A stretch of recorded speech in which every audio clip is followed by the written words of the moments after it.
Nosso Deus nunca nos deixa só, né? Ele está sempre conosco. Muitas vezes a gente não vê, a gente tem dúvidas, né? Como todo mundo, né? Mas a gente pode experimentar teu amor. E eu não vou compartilhar aqui, mas assim, eu tive várias experiências de quase morte, né? Deus me livrou assim no último segundo.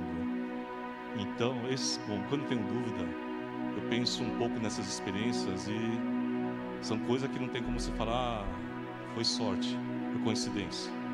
Por uma fração de segundo, eu teria morrido, né? Então Deus me livrou da morte no último instante. Se tivesse me livrado 10 segundos antes, 20 segundos antes, não era Deus agindo, era sorte, né? Mas Deus me livrou no último segundo. Então, toda vez que eu estou assim meio... Eu me lembro disso, né? Que Deus nos guarda, os seus olhos estão sobre nós, tá bom?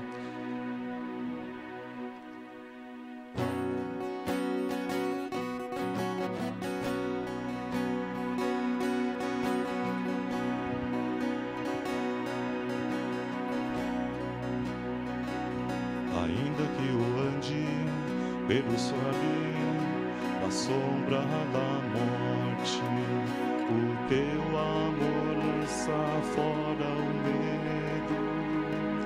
Ainda que eu me encontre bem no meio das tempestades da vida, não voltarei, pois perto estás.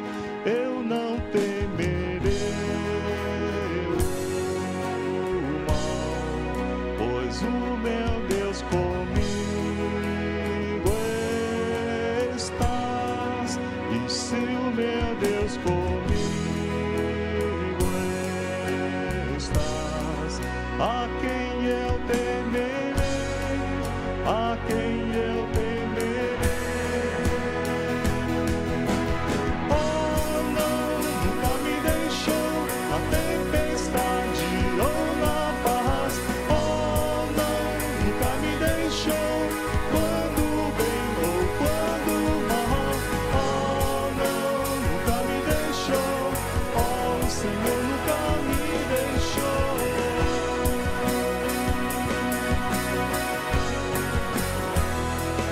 Posso ver a luz que está vindo ao coração que espera, incomparável, gloriosa luz. Haverá um fim aos problemas, mas até este dia viverei sabendo que estás aqui. Eu não temerei,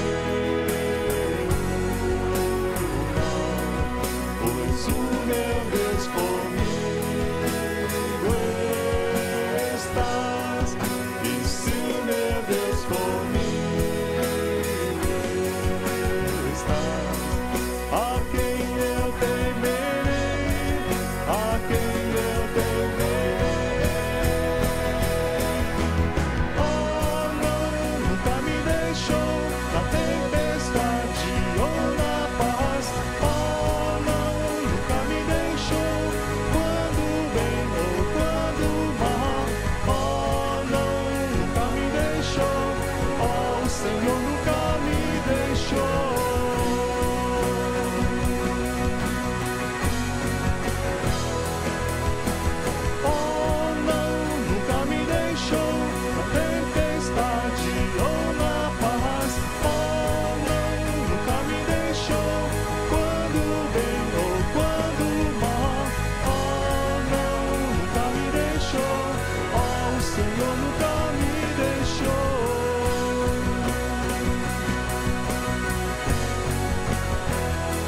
Posso ver a luz que está vindo ao coração que espera, e haverá um fim aos problemas, mas até este dia te louvarei, te louvarei.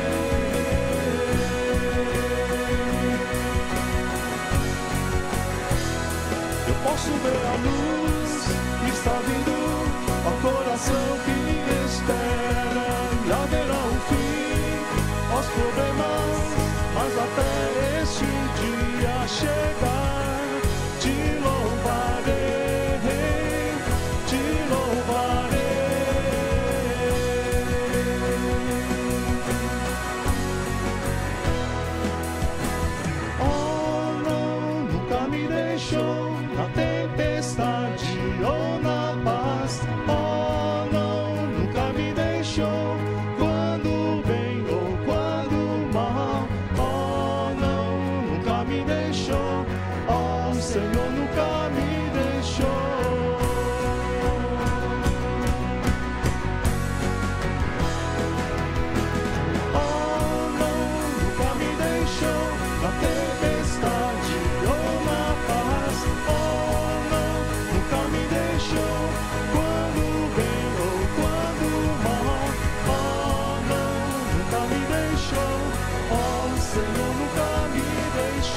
Senhor nunca me deixou.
Eu vou do seu sofrer participar, da sua obra vou cantar, meu Salvador na cruz mostrou o amor do Pai. O justo Deus,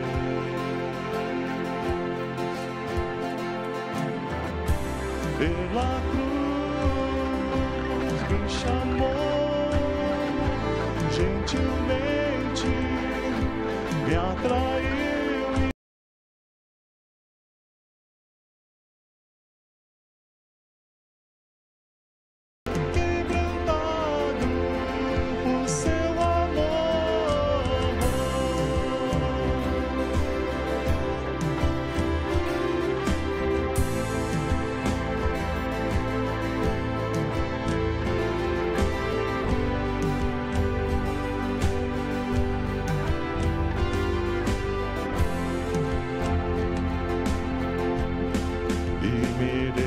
Da vida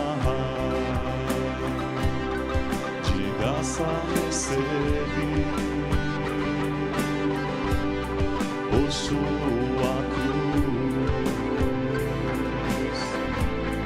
da morte me livrou,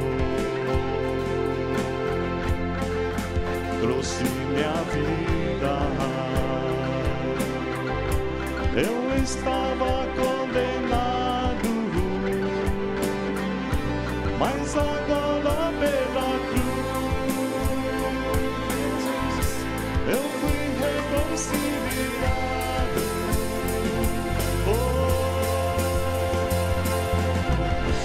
Pela cruz me chamou, gentilmente me atraiu e eu, sem palavras, me aproximo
gentilmente me atraiu e eu, sem palavras, me aproximo, quebrantado por seu amor, pela cruz me chamou, gentilmente me atraiu e eu, sem palavras, me aproximo, quebrantado por seu amor.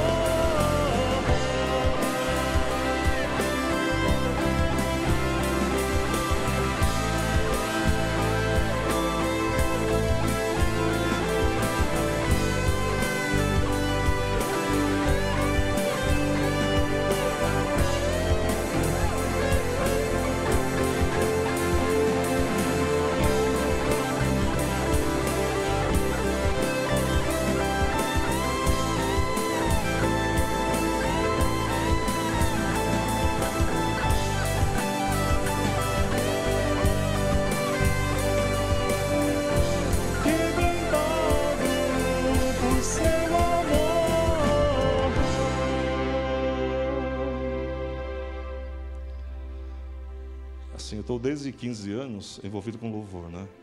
Antigamente louvor era violão, só violão, não tem mais nada, né? Eu tocava no grupo da mocidade, nas reuniões da mocidade e tal. E as coisas foram, né, acontecendo com o louvor, né? A música foram mudando, a banda foram surgindo, né? É uma coisa que me fez muito, muito bem e que eu precisava muito, e acho que todos nós, né? Eu estou falando com o pessoal que está no louvor, né? Aqui, na maioria do louvor, tá? Eu precisava muito de um lugar secreto. Eu precisava muito de um lugar que eu podia estar com Deus, né? Tocando, louvando. E ao mesmo eu tocava, louvava, aprendi a tocar violão, né? E essa música fala sobre o lugar secreto. Que a gente pode ter tempo de entrar nesse lugar secreto, que é a presença de Deus. Que a gente pode estar louvando Ele nesse lugar. Tá bom?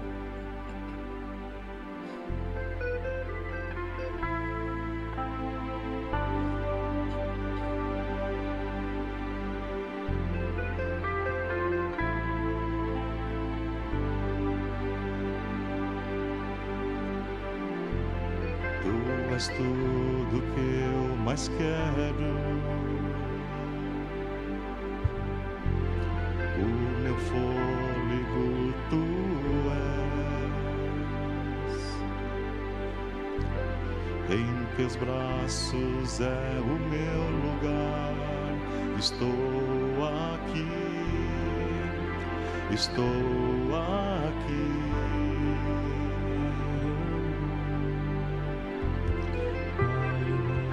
Sua presença, teu sorriso é vida em mim. Eu seguro em suas mãos, eu confio em ti, confio em ti. Quero ir mais fundo, leva-me mais perto, onde eu te encontro, no lugar secreto, aos teus pés me rendo, pois a tua glória quero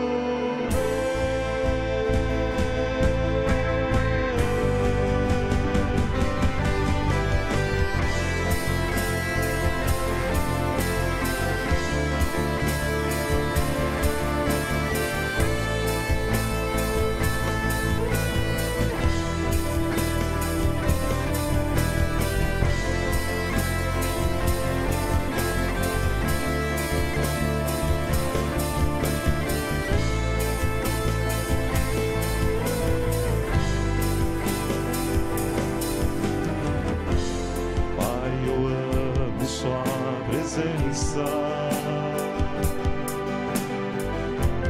teu sorriso é vida em mim.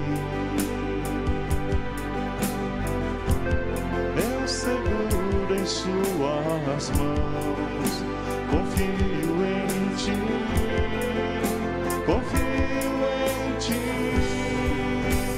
Quero ir mais fundo, leva-me mais perto, onde eu te encontro, no lugar secreto, pois a tua glória, pois a tua glória quero ver.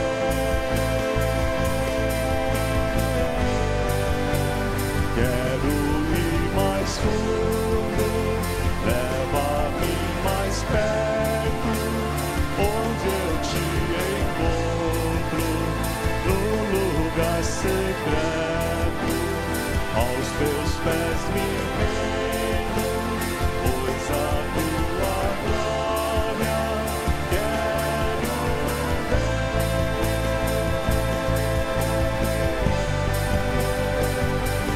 Tudo que eu mais quero é te ver, me envolva com tua glória e poder.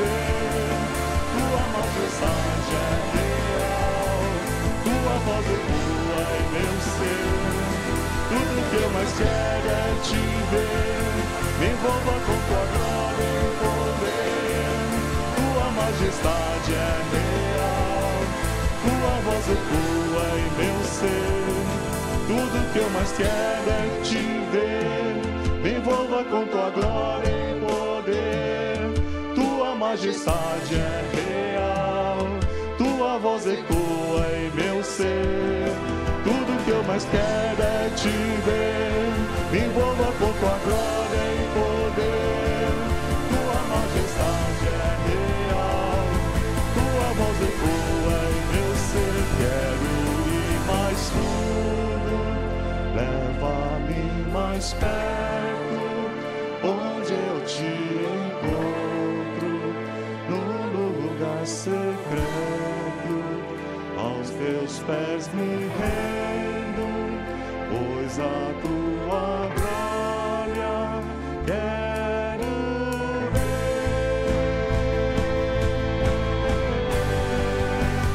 Quero ir mais fundo, leva-me mais perto, onde eu te encontro, no lugar secreto, os teus pés me rendo, pois a tua glória quero ver.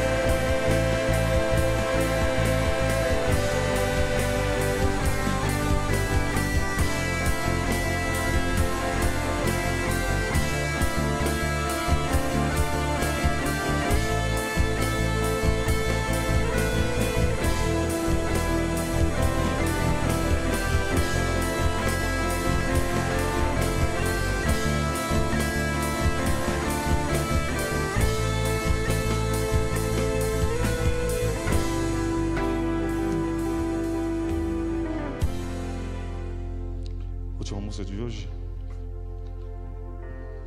música bem conhecida, nossa.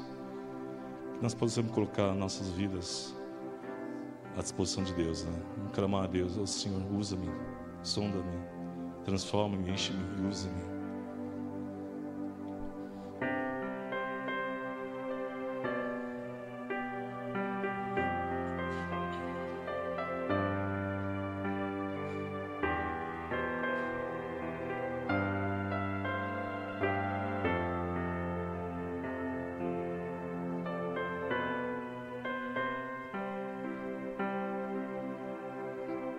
Sonda-me, Senhor, e me conhece, quebranta o meu coração, transforma-me conforme a tua palavra e enche-me até que em mim se ache só a ti. Então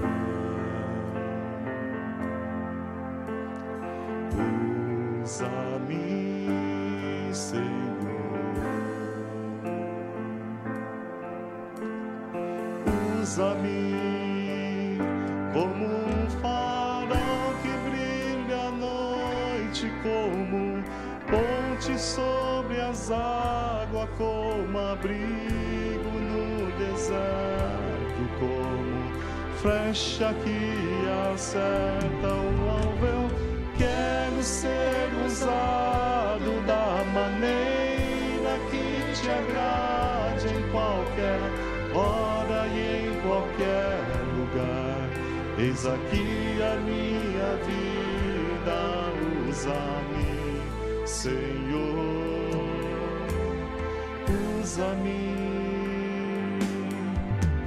Sonda-me, Senhor, e me conhece, quebranta o meu coração, transforma-me conforme a tua palavra e enche-me até que em mim se ache só a ti. Então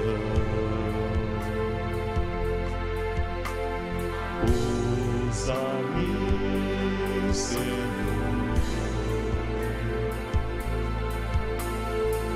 usa-me como um farol que brilha à noite, como ponte sobre as águas, como abrigo no deserto, como flecha que acerta o alvo. Eu quero ser usado da maneira que te agrade, em qualquer hora e em qualquer lugar. Eis aqui a minha vida, usa-me, Senhor, usa-me. Sonda-me, quebranta-me, transforma-me,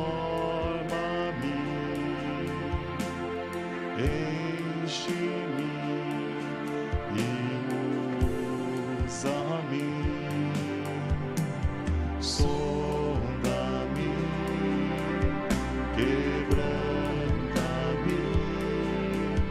transforma-me, enche-me e usa-me. Sonda-me, sonda-me, quebranta-me, transforma-me,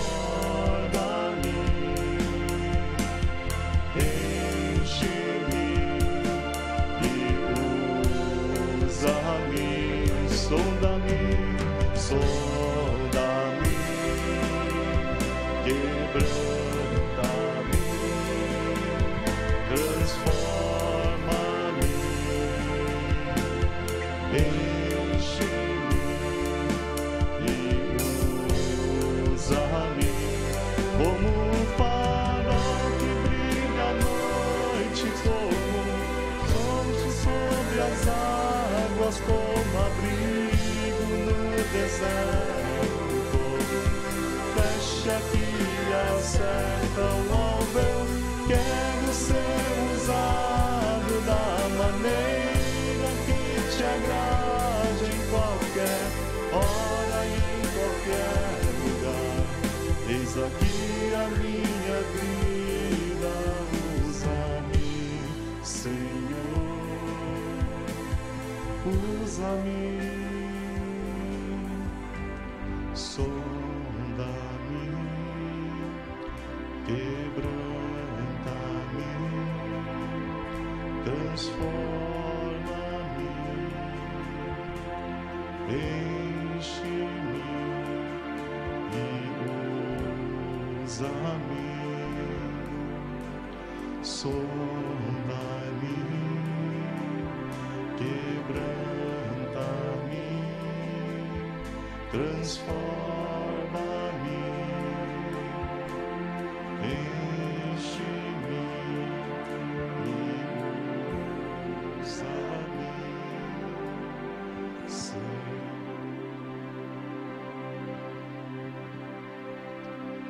Senhor, no momento que nós te louvamos, Senhor, nós queremos colocar nossas vidas nas tuas mãos, Senhor. Nós queremos pedir que tu possa nos usar, possa nos quebrantar, Senhor. Que tu possa nos transformar e nos enche com teu Espírito Santo, Senhor. E usa-nos, Senhor, onde tu quiseres usar. Ó Deus, quero pedir, Senhor, que tu possa estar com a nossa reunião agora, com esse encontro, Senhor, para que possamos entender cada vez mais o teu propósito para nossas vidas, Senhor, assim como o nosso serviço, nosso ministério, e também, Senhor, compreender o que é louvor representa para Ti, Senhor, e para nossas vidas, Pai. Derrama o Teu Espírito Santo no nosso meio e fale conosco. Assim nós pedimos em nome de Jesus. Amém. Pode sentar. Tem os pessoal do Infanto que vão descer para participar de outra reunião, né? Então,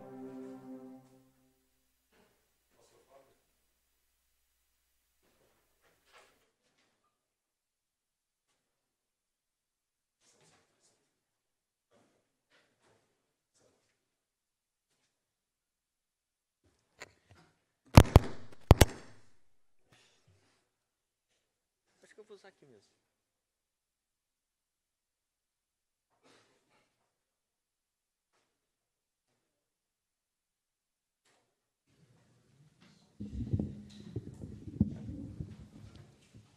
Esse pedestal para o Alex. Obrigado. Boa tarde, irmãos.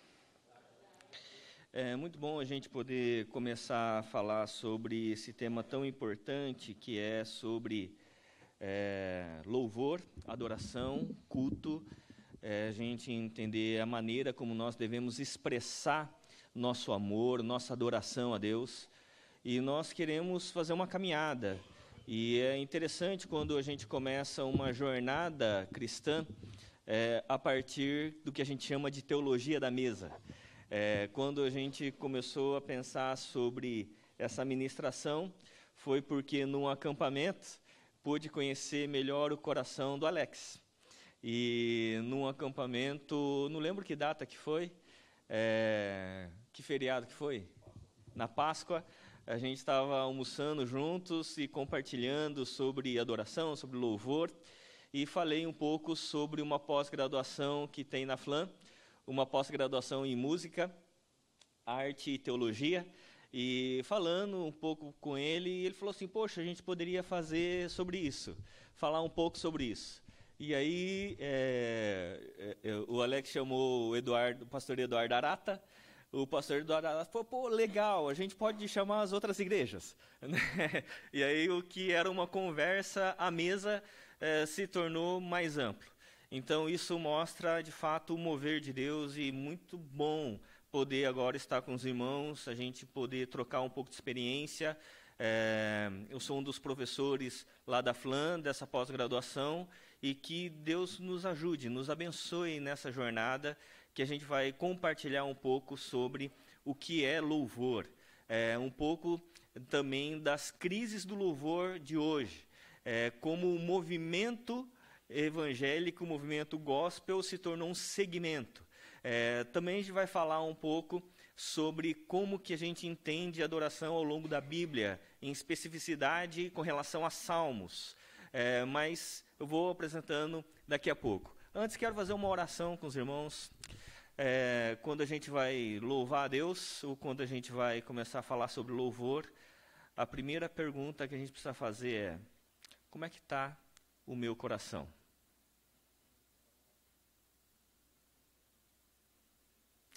Como é que está o seu coração? Agora a gente vai pisar sempre, quando a gente comparece diante de Deus, a gente tem que ter a consciência que a gente está pisando em terra santa. Tirar as sandálias dos pés e saber que nós estamos diante do Altíssimo. Então, como é que está seu coração? O que nós queremos compartilhar não é só um conhecimento, mas compartilhar a vida, para que a nossa vida esteja vinculado e direcionado pelo autor da vida. A gente não quer que louvor seja apenas uma ferramenta. Louvor seja uma essência da nossa existência a partir do Senhor de toda a história. Então vamos orar. Pai, muito obrigado, ó Deus, porque se nós podemos louvar, é porque o Senhor ministrou redenção, graça, virtude sobre as nossas vidas. Pedimos, ó Deus, que o Senhor agora ministre, ó Deus, com generosidade, com graça, ó Deus, sobre a vida de cada um de nós, que queremos entender melhor a questão do louvor, como o louvor agrada ao Senhor, como a adoração, de fato, ó Deus, agrada, ó Deus, a Ti. Pedimos que o Senhor nos abençoe e nos auxilie nessa caminhada, nessa jornada, em nome de Jesus. Amém. Bom, só para apresentação um pouco do curso, é um curso de 3 encontros, mas o objetivo desses encontros é para refletirmos sobre os fundamentos e propósitos da música na igreja. Há uma teologia da adoração? Vocês já ouviram falar sobre teologia da adoração? Todo mundo? Maravilha. Então a gente vai falar um pouco sobre a teologia da adoração. Por que é necessário compreender a teologia para o exercício da doxologia? Doxologia é sempre constante na Bíblia. A Bíblia várias vezes vai fazer pausas e fazer doxologias. Doxologia é glorificação a Deus. Sem uma clara fundamentação, a música será uma mera distração e, consequentemente, gerará banalização do sagrado. Por isso, é importante saber os fundamentos da adoração para que o todo da vida seja para a glória de Deus. E aí nós propusemos 3 encontros. O primeiro encontro é esse, espiritualidade doxológica. A gente vai falar um pouco a relação entre Gênesis e Apocalipse, entre a redenção e os motivos para a adoração ao Senhor da história, que ao longo da história Deus está formando um povo doxológico, um povo adorativo. Sem a compreensão dos motivos doxológicos, a adoração se torna instrumental e pagã. É sobre isso que a gente vai falar hoje. É possível que um louvor numa igreja se torne meramente pagão, não aceitável diante de Deus. Tá? E a gente vai falar a respeito disso hoje. No próximo encontro, que eu esqueci a data, 31 de agosto, que vai ser lá na Vida Nova, né? Às 15 horas, né, Caleb? Adoração e excelência. O exercício dos dons para a glorificação ao Senhor da história. A compreensão da nova humanidade doxológica. Vou falar, os irmãos vão entendendo esses termos. A compreensão da nova humanidade doxológica expressa a imagem de Cristo pelos dons divinos como fruto da graça. Então, como que os dons, de fato, são vistos pelas pessoas da igreja e fora da igreja. Como que a adoração ela não se torna apenas um exercício interno, mas ele se torna muito mais amplo. E aí, isso é a chave para o nosso terceiro encontro, que vai ser na ISP, que aí eu não lembro a data mesmo. 30 de novembro, lá na ISP. Quem que é da ISP aí? Nossa, bastante gente. Né? Então vai ser lá na ISP. O Daniel está aí? Está ali. Então, beleza. O Daniel vai estar ali às 15 horas também, né, Daniel? Maravilha. Adoração e evangelização vai ser lá na ISP. O exercício da arte na proclamação do Senhor da história, com ênfase em salmos. A arte não é somente uma expressão estética, mas, sobretudo, profética e evangelística. Essa compreensão nos faz ser uma antecipação do fim. Amém, irmãos? Então, esse é o conteúdo programático desses 3 encontros. Hoje, espiritualidade doxológica. E começo falando um pouco sobre a base da fé. Sabe que no presbiterianismo a base da fé é a Confissão de Fé de Westminster, e na Confissão de Fé fala assim, qual é o fim ou o propósito principal do homem? O propósito principal do homem é glorificar a Deus e gozá-lo para sempre. Ou seja, a adoração, o louvor que nós estamos falando, ele não deve ser encarado apenas como um exercício musical. A adoração, ele tem a música, mas ele está vinculado ao que a gente chama de glorificação. É isso que é doxologia, é uma vida inteira para a glória de Deus. Então, a gente glorifica a Deus não só quando a gente está cantando. Quando que a gente glorifica a Deus? Todo momento. Esse é o propósito principal do homem, é glorificar a Deus. Por isso que é importante a gente entender, na espiritualidade doxológica, que a música gospel começou de um movimento para um segmento evangélico. E teve um problema, que foi o da comercialização da fé. E que muito do que a gente consome hoje é comércio. A música evangélica se tornou comercial. E muitas vezes não adorativa. Então, é importante a gente entender o que é, de fato, espiritualidade e religiosidade. Todas as pessoas, elas têm um vazio interno, que Calvino chama de sensus divinatis. Ou seja, todo mundo tem um senso de Deus. Todo mundo busca um ser superior, alguém que transcenda ele. Todas as pessoas.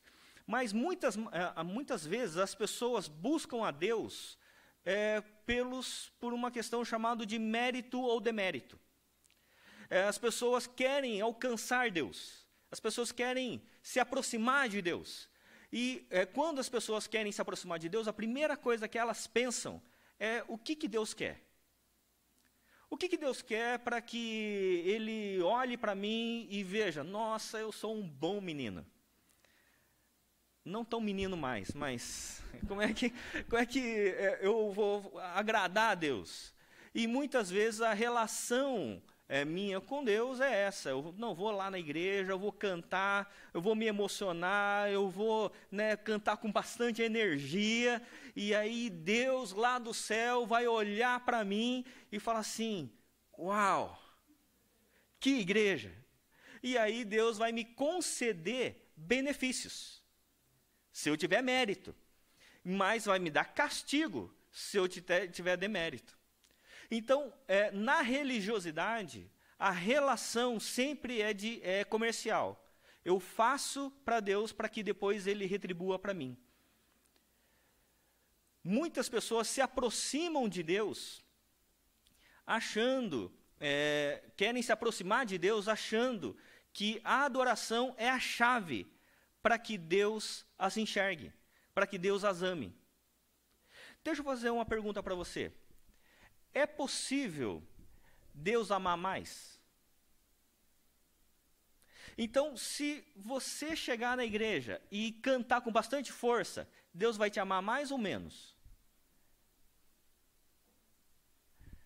Se você ainda contribuir financeiramente, participar do grupo do infanto, da mocidade, trabalhar na igreja, Deus vai te amar mais? Não. Deus não te ama mais. Porque se a gente entender que alguma vez Deus vai me amar mais, é porque Ele amava menos. E se Ele amava menos, Ele não amava completamente. Então a Bíblia diz que, porque Deus amou o mundo de tal maneira, que deu seu Filho unigênito para que todo que nele crê não pereça, mas tenha vida eterna. Então Deus já nos ama completamente. Tá certo, irmãos? Amém? Então a questão é, a minha relação com a adoração não é mais se Deus me ama. Agora eu venho ao culto, começo a adorar a Deus, porque eu amo a Deus. Porque eu entendi que Deus já me ama, já entregou seu Filho na cruz, e agora sou eu que adoro a Deus. Sou eu que preciso expressar amor a Deus. É por isso que esse sistema de mérito e demérito, de benefício e castigo, se chama religiosidade, é o comércio da fé. E muitas pessoas, inclusive está muito presente na religiosidade brasileira, esse comércio da fé. É por isso que muitas igrejas, elas estão cada vez maiores, construindo megatemplos, fazendo comércio. Chamando pessoas para cantarem, mas elas cobram por isso. E cobram desse jeito, falando assim: venha para a igreja, cante com todo o seu coração, contribua financeiramente, que se você fizer isso, Deus vai fazer aquilo. Quando a gente fala isso, nós estamos comercializando a fé. Mas é por isso que não somos nós que alcançamos Deus. Não somos nós que nos achegamos a Deus. É Deus que se achega a nós. E como é que Deus veio a nós? Por meio da cruz. E Deus vem a nós por meio da graça. E nós expressamos a Deus a fé. Deus é quem vem até nós e nos salva. Não somos nós que damos um pulo e chegamos a Deus. É Deus que vem até nós. Por isso que agora, tudo que nós fazemos é expressão de graça. Por que nós cantamos? Graça. Por que nós adoramos? Porque agora nós temos os nossos olhos desvendados. Porque a fé é a certeza do que não... A fé é a certeza do que não se vê. Agora, com a fé, a gente passa a entender que a vida não se limita a isso aqui. A vida se limita a muito mais do que isso. Vou explicando um pouco mais para frente. É por isso que Santo Agostinho, ele vai dizer assim: a teologia das músicas que você canta denuncia a teologia em que crê. Cita uma música que nós acabamos de cantar. Nós cantamos 5 músicas, né? Fala uma delas. A teologia de uma das músicas. Teve uma música que a gente acabou de cantar que chama Sonda-me, né? Essa música fala do quê?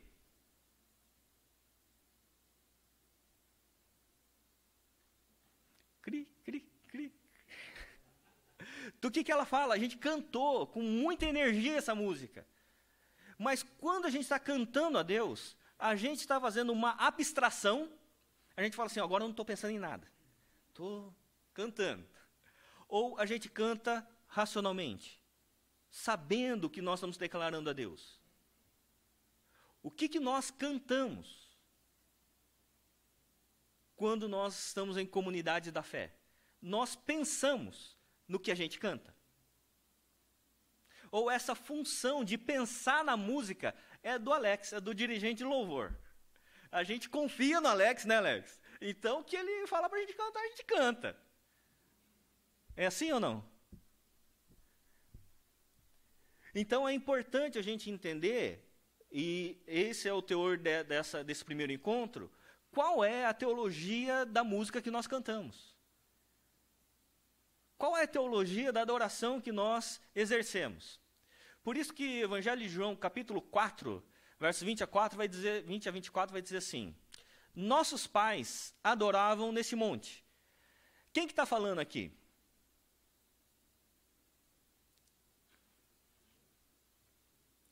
A mulher samaritana. Jesus, no início do Evangelho de João, ele vai começar a resignificar algumas coisas. E ele vai resignificando os 4 paradigmas do Antigo Testamento. Os 4 paradigmas do Antigo Testamento eram culto, clero, templo e sábado. O culto era uma maneira correta de adorar, o clero, pessoas corretas para levarem o povo a Deus, o templo, o lugar certo da adoração, e o sábado, o dia correto. E ele começa a resignificar tudo isso. E dos momentos é quando Jesus se encontra com a mulher samaritana, porque Jesus vai dar ordenança, quando ele ascender aos céus no final do seu ministério, para o povo começar em Jerusalém, Judéia e Samaria. E no capítulo 2, 3 e 4, Jesus começa em Jerusalém, depois vai para a Judéia e agora encontra com a mulher em Samaria. Ele faz o caminho que depois ele ordenaria os discípulos a fazerem. Então, quando ele agora está conversando com a mulher samaritana, e os samaritanos tinham uma rixa religiosa com o povo judeu, porque eles tinham uma rixa porque o povo samaritano, eles eram um povo judeu até o reinado de Roboão, filho de Salomão. Quando Roboão assume, ele não quer abaixar o imposto, a nação se divide, 10 tribos ficam com a região do norte e 2 tribos ficam com a região do sul. Todo mundo sabe isso, né, meus irmãos? Amém? Posso ouvir um aleluia? Todo mundo sabe, glória a Deus. Então, ao longo do Antigo Testamento, vai ter essa disputa religiosa entre os judeus e os samaritanos. Essa disputa reflete a disputa religiosa dos primeiros 2 filhos de Adão, a saber, Caim e Abel. A morte de Abel por Caim foi por causa de uma disputa religiosa, de adoração a Deus. Porque Caim prestou um culto, uma oferta a Deus, Abel também, a de Abel foi aceita, a de Caim não foi aceita, ele ficou bravo, matou Abel. Não é isso? Então, os primeiros filhos de Adão já têm uma disputa religiosa que vai refletir todo o Antigo Testamento. Quando agora Jesus se encontra com a mulher samaritana, ela faz a pergunta a respeito da adoração. Ela vai dizer assim, nossos pais adoravam neste monte, lá em Samaria. Vós, entretanto, dizeis que em Jerusalém é o lugar onde se deve adorar. Agora, quando ela está falando sobre adoração, tinha a ver com música. Ela falou assim, qual é o lugar da adoração? Do grupo de louvor, dos músicos, era sobre isso? A adoração não tinha a ver com música. A adoração tinha a ver com sacrifício. Era quando o cordeiro era imolado, o sangue vertido e havia expiação dos pecados do povo. Então, a adoração que a mulher samaritana está dizendo, tinha a ver com perdão de pecados. Amém, meus irmãos? E aí, então, disse Jesus, mulher, pode crer-me que a hora vem, melhor eu ler aqui, que a hora vem, quando nem neste monte e nem em Jerusalém adorareis o Pai. Vós adorais o que não conheceis. Nós adoramos o que conhecemos, porque a salvação vem dos judeus. Mas vem a hora e já chegou em que os verdadeiros adoradores adorarão o Pai em espírito e em verdade. Porque são esses que o Pai procura para seus adoradores. Deus é espírito e importa que os seus adoradores o adorem em espírito e em verdade. Pois bem, se a adoração naquela época não tinha a ver com música, o que Jesus está dizendo? Que os verdadeiros adoradores adorariam o Pai em espírito e em verdade. Que agora a nossa relação com Deus não era mais cerimonial, não precisava da cerimônia do cordeiro sendo imolado para haver perdão de pecados. Mas agora todos nós poderíamos adorar o Pai em espírito e em verdade, porque o sangue de Cristo, o verdadeiro Cordeiro, haveria de ser imolado, e agora todos nós teríamos perdão de pecados. Agora nós não precisaríamos ir mais para Jerusalém, não ir mais no templo, não mais pela instrumentalidade do clero, e nem precisar ser mais no sábado. Agora todos nós teríamos acesso ao Pai em adoração livremente, em espírito e em verdade. Então a adoração agora não é um momento no culto. A adoração agora é o todo da nossa vida. Em todo momento nós estamos em adoração ao Senhor. Não é um momento especial no nosso domingo, mas é um momento especial na nossa existência. Essa é uma vida de adoração, de glorificação. E é importante a gente entender que essa vida de adoração era uma compreensão de que nós temos uma missão na vida. Por quê? Porque eu vou explicar isso aqui melhor no nosso terceiro encontro sobre a questão evangelística, mas quando Deus chama Abraão, que estava aqui, para vir para Canaã, Jerusalém está aqui? Todo mundo consegue ler Jerusalém aqui? Jerusalém está aqui? Por que Deus coloca Abraão nessa terra aqui? Porque havia um aspecto missiológico. Qual era o aspecto missiológico de Deus em colocar Abraão nessa terra? Era que, no Antigo Testamento, todas as nações deveriam passar por Jerusalém. Então, aqui fica que continente, irmãos? Europeu, certo? E aqui? Ásia, África, certo? Então, numa época que a América ainda não tinha sido descoberta, isso aqui era o mundo inteiro. Quando alguém quisesse sair da África e ir para a Europa, tinha que passar por onde? Jerusalém. Quem quisesse vir da Ásia e ir para a África, tinha que passar em Jerusalém. Jerusalém era o centro do mundo, rota de passagem de 3 continentes. Então, quando agora Deus coloca o povo lá naquele lugar, e o povo começaria a adorar a Deus, a viver em glória a Deus, todo mundo passaria a conhecer o Deus de Israel. Tinha um aspecto missiológico. A adoração não era interno para o culto. A adoração era para a vida, para ser expressa em todo momento.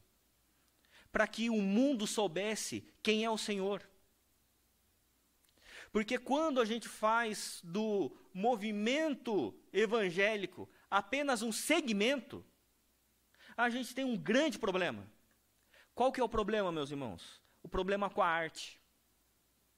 Porque como nós somos uma sociedade ocidental, presta atenção aqui, irmão, isso aqui é muito importante. Como nós somos uma sociedade ocidental, nós fomos formados com o pensamento platônico. O que é o pensamento platônico? De formar a sociedade em duas esferas. O que eles chamam de natureza, o andar de baixo, e graça, o andar de cima. E esse pensamento a gente encampou na religião ocidental e a gente fez o sacro e o profano.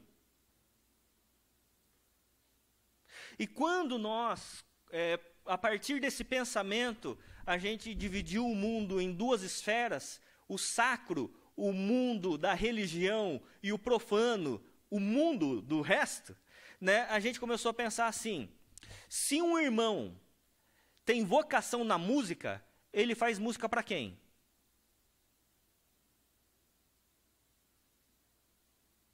Para quem, meus irmãos? Para a religião ou para todos? Ele falou assim, não, se o irmão tem vocação para música, ele vai cantar no louvor e fazer música só para o ambiente sacro.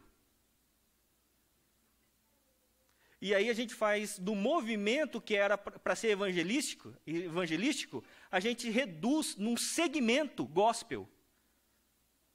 Está entendendo ou não? Aí a gente dizia o seguinte: bom, se alguém tem vocação para arte, tem que fazer arte sacra. Música, só gospel. Literatura, só para crente. Política é do capeta. Então filho de crente não pode entrar na política. E aí o que começou a acontecer? A política começou a ficar tão ruim quanto ela é. A nossa literatura brasileira, ela é boa? Me cita um autor literário, um poeta brasileiro de renome.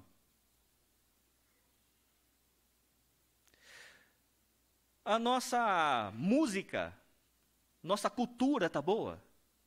E aí, muitas vezes, a nossa arte está ruim porque a igreja saiu da sociedade para produzir música que expressasse Deus em todos os lugares, para todas as pessoas, para segmentar só para o meio evangélico e fazer música só de culto. Fazer música só para quem já crê. A gente segmenta o que precisaria ser um movimento.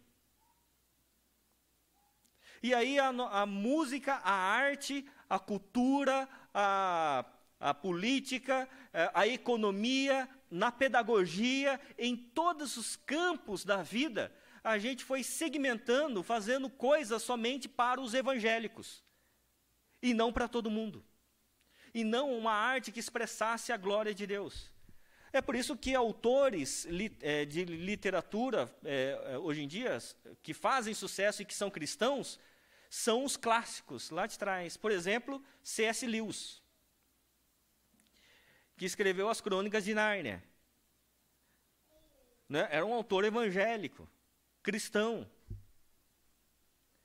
Mas fazia uma literatura, uma arte para todos. Então é importante a gente compreender essa questão, que o propósito da glória a Deus, da adoração, não é reduzir para o culto.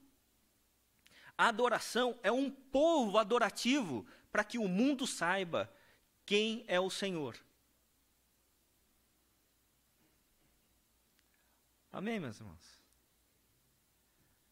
Para que o mundo saiba.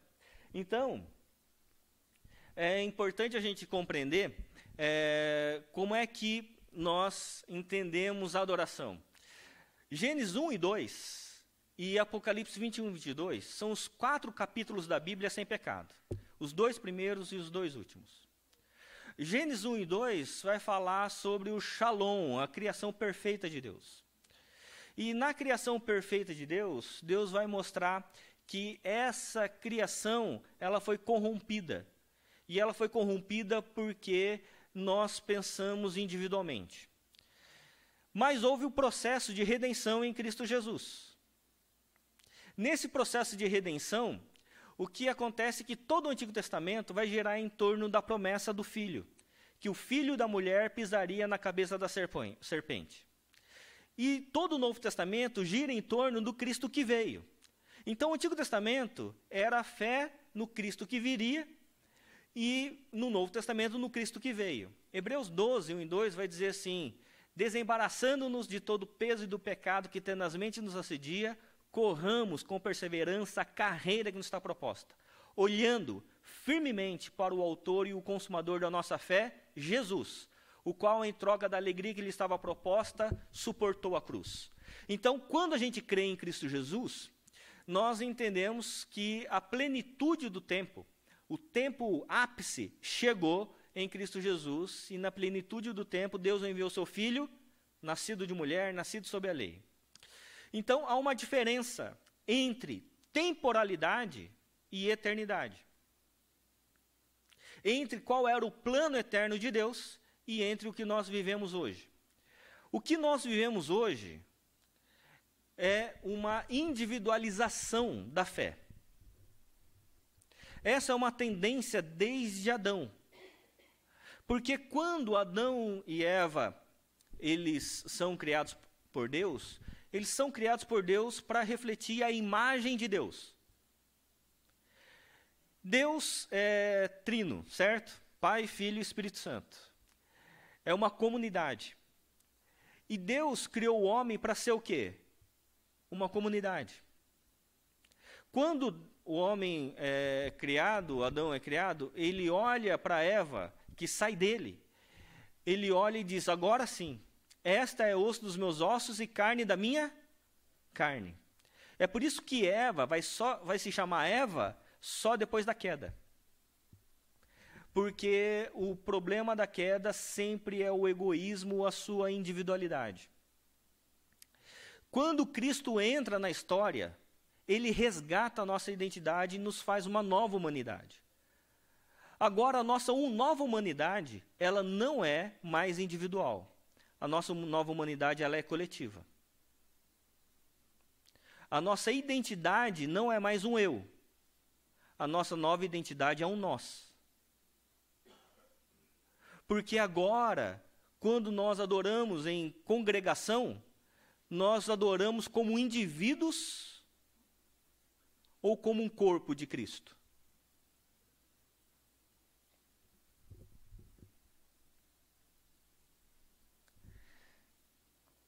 Abra no Evangelho de Mateus, no capítulo 6.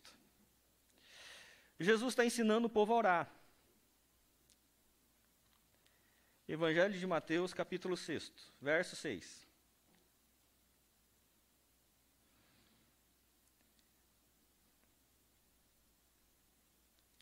Vai dizer assim: mas ao orar, entre no seu quarto e fechada a porta, ore ao seu pai que está em secreto. Ou seja, quantas pessoas estão orando aqui? Deixa eu repetir, ler aqui calmamente. Mas ao orar, entre no seu quarto e fechada a porta, ore ao seu pai que está em secreto. Quantas pessoas estão orando? Uma só, certo? É uma só. E o seu pai que vem em secreto lhe dará recompensa. E orando, não os de vãs repetições como gentios, porque eles pensam que por muito falar serão ouvidos. Não sejam, portanto, como eles, porque o Pai de vocês sabe que vocês precisam, antes mesmo de lhe pedirem. Quantas pessoas estão orando aqui? Uma, beleza. Portanto, orem assim: Pai Nosso. Tem algum problema. Quantas pessoas estão orando? Uma. Não seria Pai Meu?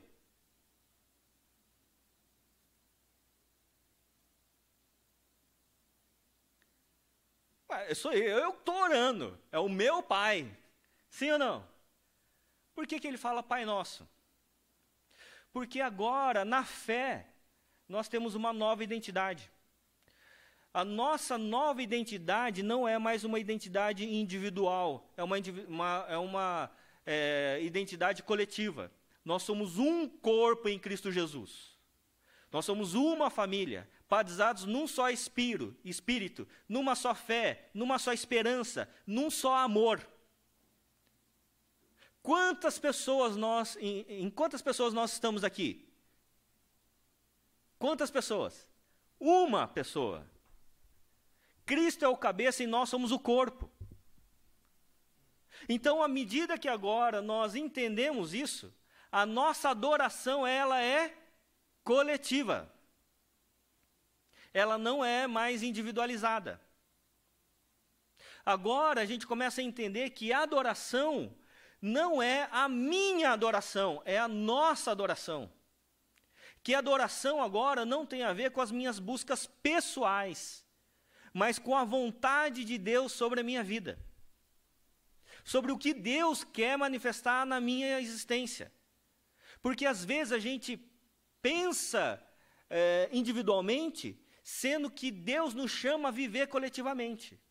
E aí a gente tem uma relação meio esquizofrênica com Deus e com as pessoas. Quer ver um exemplo? 3 pessoas, por gentileza, aqui. Um de cada vez, por favor, para não tumultuar, senão vira bagunça o negócio. Não queremos virar bagunça, um de cada vez. 3 pessoas. Certa vez um amigo chamado Paulo Júnior, ele fez um exercício que eu achei interessante, eu quero reproduzir aqui. Um da ISP, um da Vida Nova e um da ITA.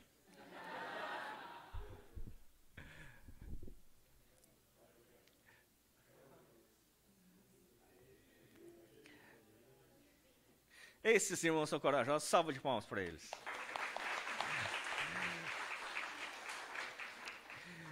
Na realidade eram 2, mas não tem problema não. Pode vir aqui. Pode vir aqui. É mais ou menos assim. Beleza? É mais ou menos assim. Como é que a gente evangeliza? Qual é o seu nome? O Kevin vai ser o observador, tá bom? Eram 2 vezes.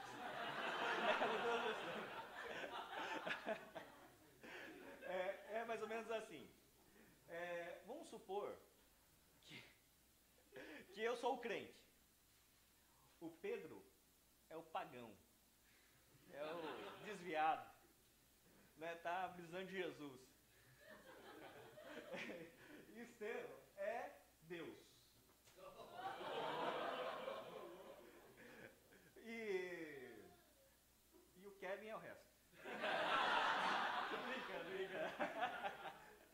Então, como é que a gente evangeliza? A gente evangeliza quando a pessoa chega na igreja mais ou menos assim.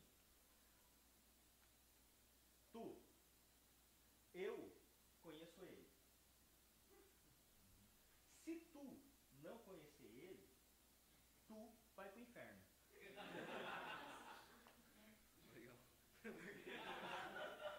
Então é melhor tu conhecer ele igual eu conheço. Certo? Não é assim mais ou menos, às vezes? Agora, eu e ele somos quantos? Um. Porque à medida que eu conheço Cristo, Cristo não está fora de mim. Cristo está comigo. Dá o bracinho. É assim. Somos quantos? Um. Então somos nós. E aí a gente precisa entender e evangelizar mais ou menos assim. Nós queremos que o nós conheça a nós. Porque o nós ainda acha que é tu. Mas o tu é nós.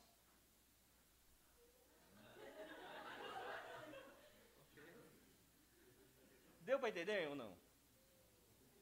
Mais ou menos? Não deu para entender? Quando eu tenho uma relação pessoal com Deus, é uma relação que Deus agora habita em mim. Então Deus está em mim. Se o Pedro, a gente sabe se ele vai ser salvo ou não? Quem sabe? Nós aqui, né? Então, a gente tem que tratar ele como nós ou como tu? Como nós. Então a gente já trata como irmão. Agora o problema é que a gente não trata como irmão, como nós. A gente trata como ausente de nós. Como é que a gente manifesta o amor a quem está fora de nós? Não aproxima, dá um bracinho para nós.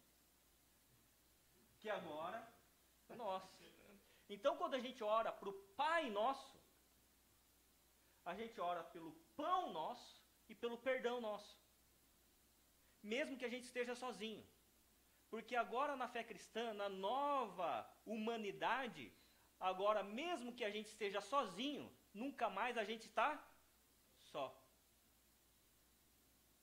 Porque é nós. Chega aí também, Kevin. Não fique isolado de nós. É nós. É nós. Né? É isso aí. Obrigado, meus irmãos. Faz uma de palmas, meu irmão. E por que eu estou dizendo isso? Isso é muito importante, irmãos. Na teologia da nossa música, as nossas músicas são cantadas, na maioria, na primeira pessoa do singular, eu, ou na primeira pessoa do plural?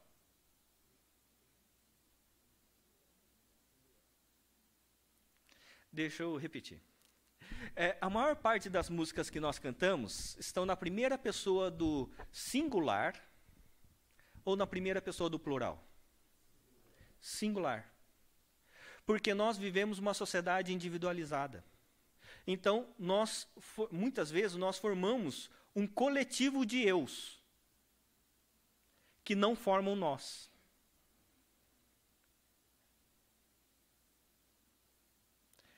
Certo, meus irmãos? Por exemplo, quando você não vai, né? Lógico, para uma rave. Ninguém vai, né? Quando tem uma rave, por exemplo, uma balada, seja lá o que for, a pessoa vai lá, canta a mesma música, dança a mesma música, está todo mundo no mesmo lugar, mas ninguém tem a ver com a vida do outro. Não é assim? É todo mundo usufruindo da sua individualidade, buscando o seu prazer. É um coletivo de eus. Na igreja, nós cantamos a mesma música, ouvimos a mesma pregação, mas nós temos a ver com a vida do nosso irmão. Porque quando ele chora, nós choramos, quando ele se alegra, nós nos alegramos. Os desafios que Deus dá à comunidade é o desafio para todos nós. Então nós cantamos como nós e não como eu. Amém, meus irmãos?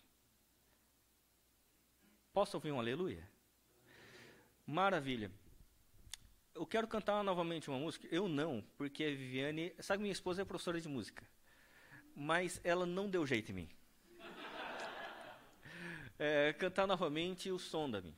Mas a gente vai fazer uma alteração. Enquanto isso, Kevin é o Kelvin. O Kevin. Por favor, Kevin, vai um pouquinho. Para não se sentir solitário, né? Porque muitas vezes a gente tem uma relação com Cristo errado. O Kevin não. O Kevin. Kevin.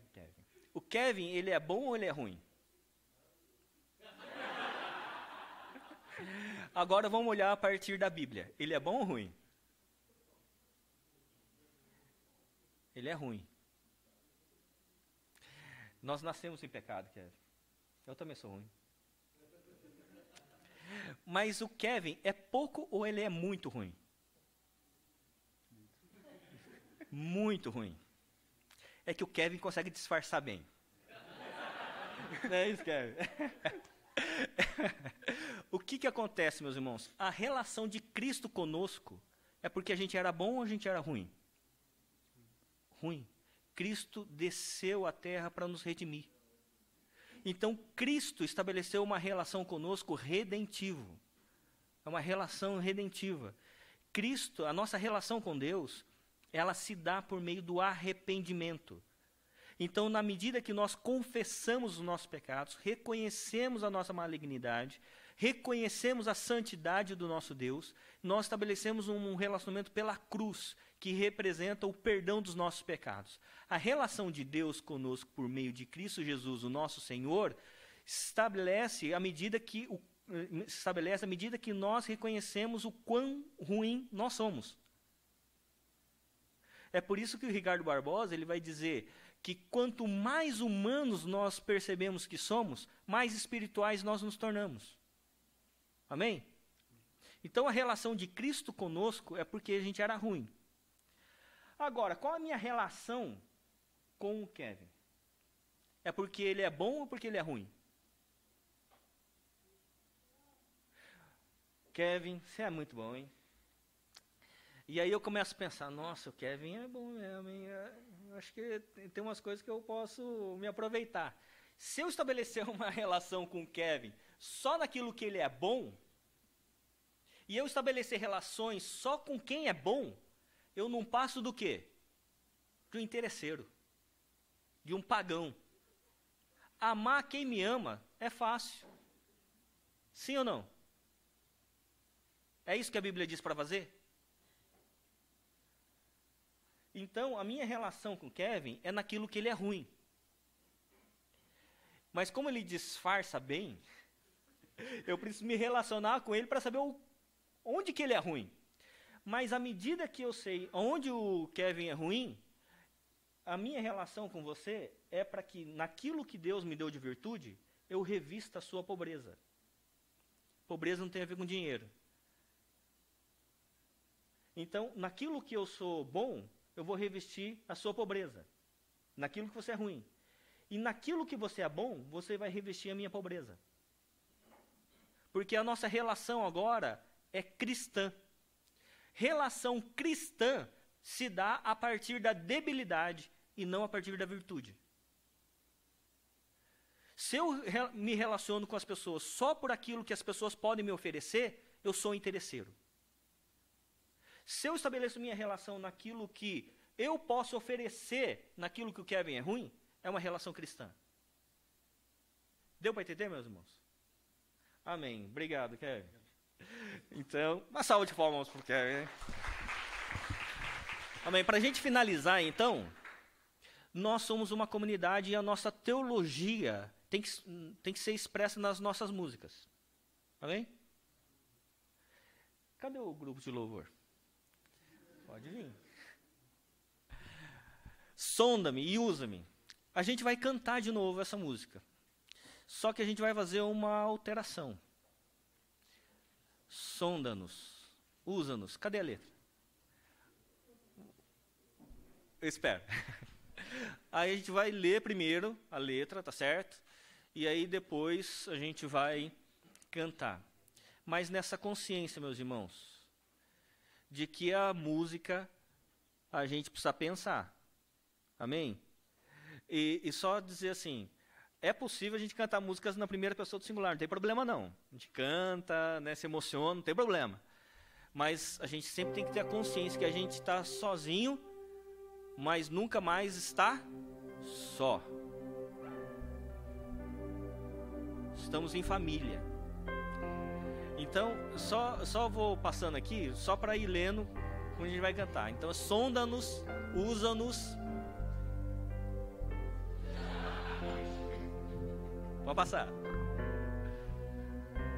Sonda-nos, Senhor, e nos conhece. Quebranta o nosso coração. Transforma-nos conforme a Tua palavra. Antes, enche-nos até que em nós se enche. Volta.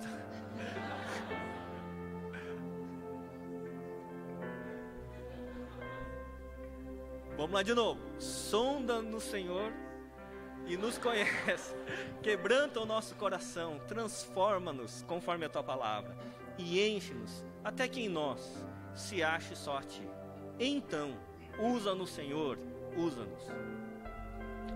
Como um farol que brilha à noite, e como ponte sobre as águas, como abrigo no deserto, como flecha que acerta o alvo. Nós queremos ser usados da maneira que Te agrade, em qualquer hora e em qualquer lugar. Eis aqui a nossa vida. Usa-nos, Senhor, usa-nos. Sonda-nos, quebranta-nos, transforma-nos, enche-nos e usa-nos. Irmãos, não faz diferença? Não fica diferente a música quando a gente canta congregacionalmente? Quando a gente canta como comunidade da fé? Não pensando no que eu estou querendo, mas no que Deus está manifestando em nós, na nossa igreja, na nossa comunidade de fé. É por isso que louvor, adoração, agora a gente não canta mais buscando a nossa individualidade, porque Deus quebrou toda a nossa individualidade. Não são mais os meus interesses, mas agora são os interesses do Senhor. Agora eu não venho na igreja para curar a minha dor. Agora eu venho à igreja para adorar a Deus e conhecer o coração e a dor do meu irmão. Porque o meu irmão faz parte de mim. Somos um. É por isso que nesse primeiro encontro,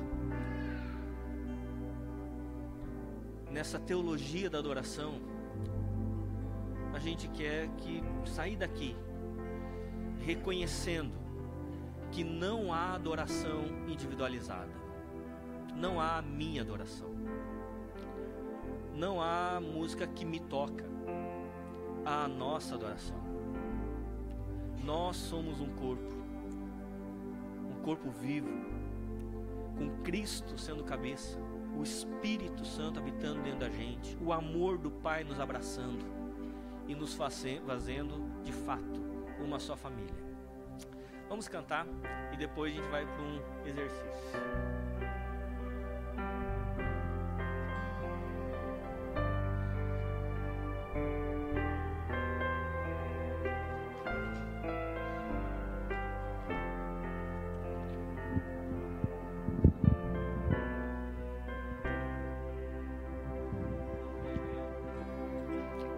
Sonda-nos, Senhor, conhece, quebranta o nosso coração, transforma-nos conforme a Tua palavra e enche-nos até que nós se ache só a Ti. Então,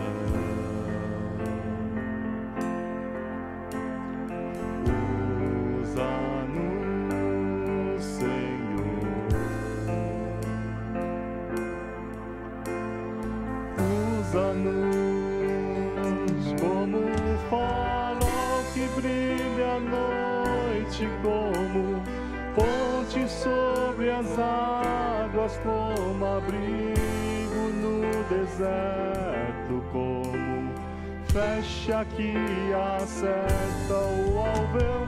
Quero ser usado da maneira que te agrade, em qualquer hora e em qualquer lugar. Eis aqui a nossa vida, usa-nos, Senhor, usa-nos, sonda-nos, Senhor, e nos conhece, quebranta o nosso coração. Transforma-nos conforme a tua palavra e enche-nos até que nós se ache só a ti. Então,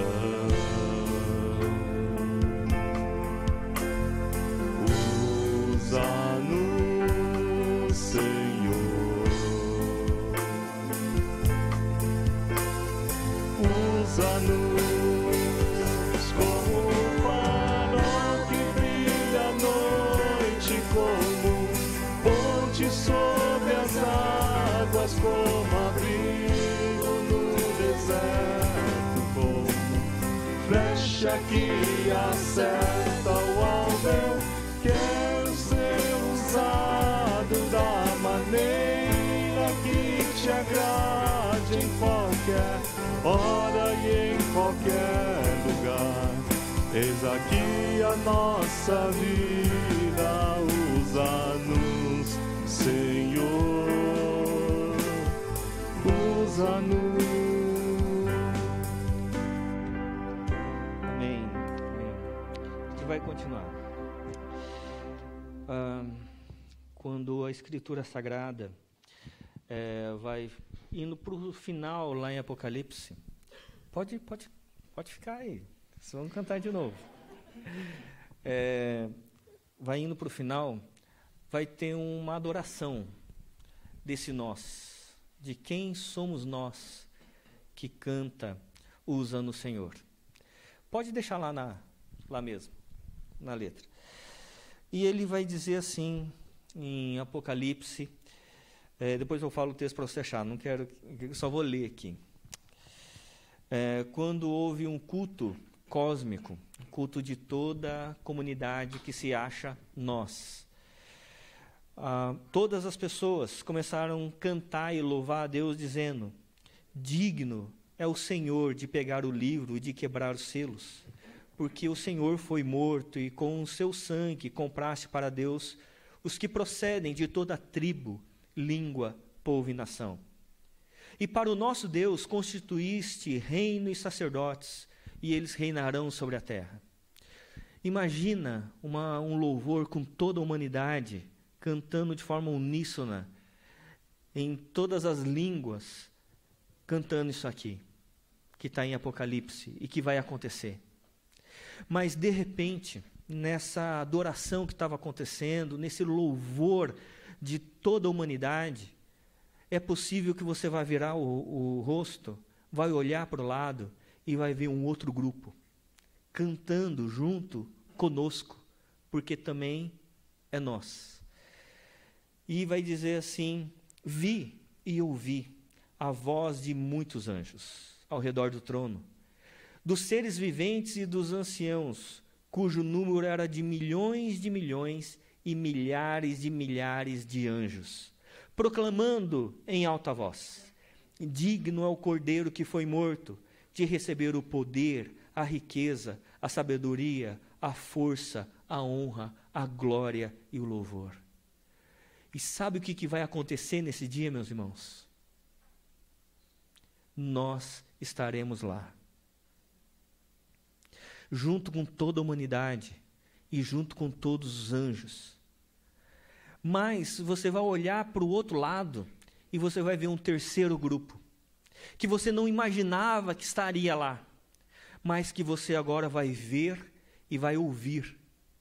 E a Escritura Sagrada diz assim: então ouvi que toda criatura que há no céu e sobre a terra, debaixo da terra e sobre o mar, e tudo que neles há, todos os animais estavam dizendo: àquele que está sentado no trono e ao Cordeiro, seja o louvor, a honra, a glória, o domínio para todos sempre. E sabe o que vai acontecer nesse dia, meus irmãos? Nós estaremos lá. Quando nós cantamos em adoração no culto, nós vivemos uma antecipação do fim. É por isso que nós cantamos. Os anjos estão aqui. O Senhor está aqui conosco. É por isso que a gente nunca canta eu, a gente canta nós. Porque naquele dia, nós exaltaremos o nosso Deus. Para que o nosso Deus, de fato, e eternamente, receba o louvor, a honra, a glória e o poder. E a gente vai ver a multidão de gente, os milhares de anjos, a gente vai vê-los e vai ouvi-los. E a gente vai ver todos os animais cantando ao Senhor. Como nós vamos cantar agora, finalizando essa parte.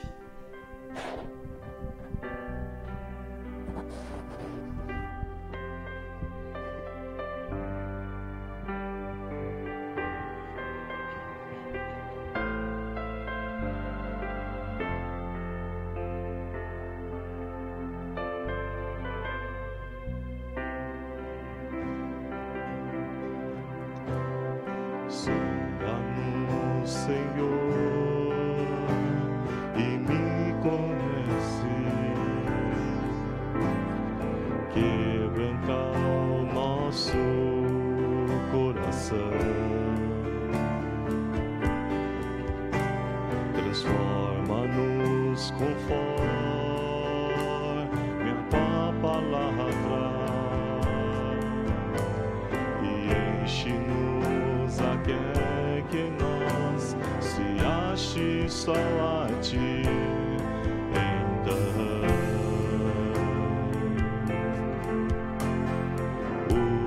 usa-nos, Senhor,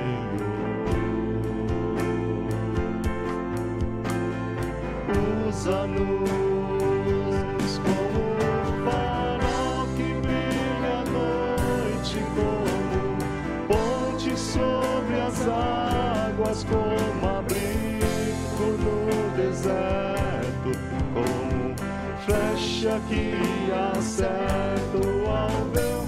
Quero ser usado da maneira que te agrade, em qualquer hora e em qualquer lugar.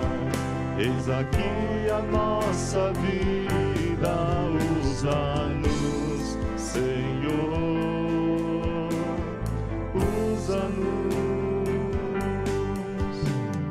Sonda-nos, Senhor, e nos conhece.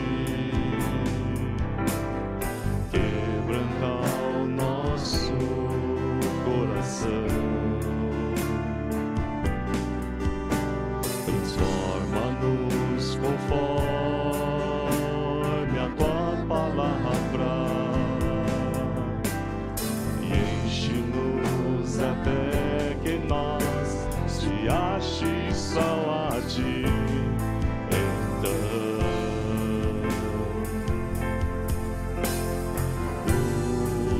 Usa-nos, Senhor,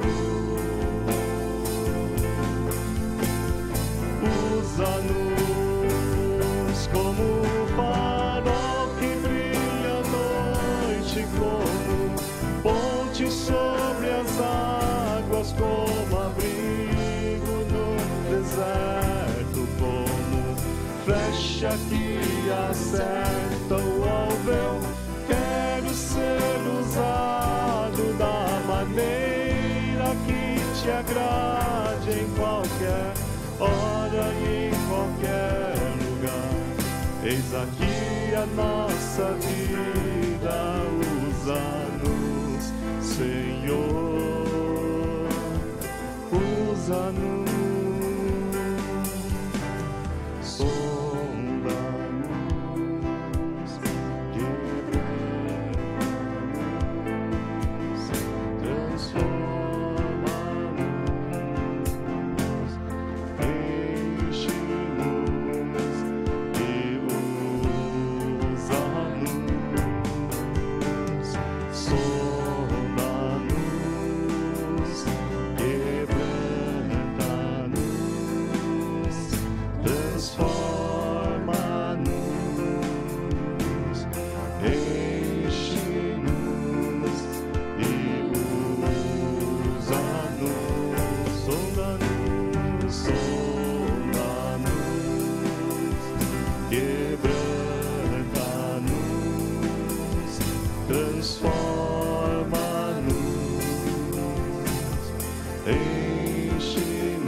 Como abrigo no deserto, como flecha que acerta o alveu. Quero ser usado da maneira que te agrade em qualquer hora e em qualquer lugar. Eis aqui a nossa vida, usa-nos, Senhor. Usa-nos, sonda-nos, quebranta-nos, transforma-nos, enche-nos e usa-nos, sonda-nos, quebranta-nos, transforma-nos, enche-nos e usa-nos, Senhor. Amém.